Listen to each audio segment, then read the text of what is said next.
Part 2۔ جناب بات یہ ہے کہ ہم مدرسے سے بھی پڑھے ہیں، ہم اسکول کالج سے بھی پڑھے ہیں، لیکن بزرگان دین کی مجلس میں کوئی فرقواریت کے شکار نہیں ہو سکتے۔ اگر کوئی فرقواریت کا شکار ہو جائے، دیوبند دیوبندی ہو جائے اور بریلوی بریلوی ہو جائے، اس کی روحانیت پہ، اس کی ولایت پہ آپ شک کریں، وہ محمدی المشرف احمدی المشرف تو دور کی بات ہے، ابھی انسان نہیں بنے۔ یہ اسکول آف تھاٹ ہے، یہ دین نہیں ہے، یہ دین اسلام نہیں ہے۔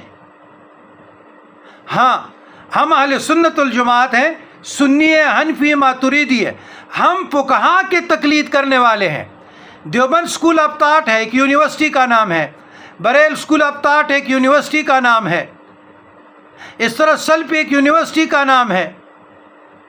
شیعہ مکتب فکر ایک فرقہ ہے، سنی بھی ایک فرقہ ہے، لیکن آگے جب وہ آ جاتے ہیں تو وہ بھی ایک اسکول آف تھاٹ کا نام ہے۔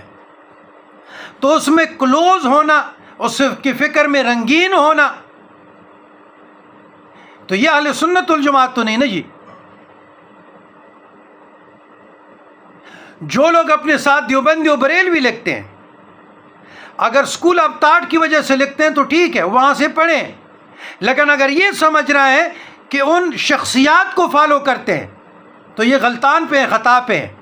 شخصیات کو فالو نہیں کیا جاتا۔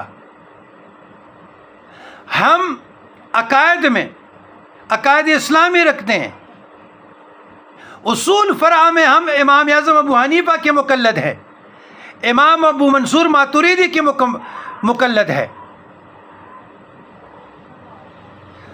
اچھا، رہی دوسری بات، دیکھیے میں آپ لوگوں کو ایک مثال دے رہا ہوں۔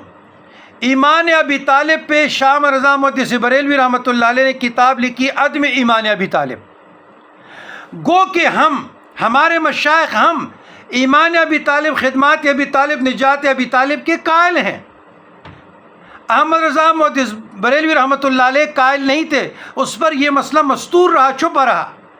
اس نے قرآن سے، حدیث سے، فقہا کے اقوال سے، شارحین کے اقوال سے مدلل طریقے سے تحقیق کے چکی سے گزرا ہے۔ اب اس پر یہ معاملہ مستور رہا، چھپا رہا۔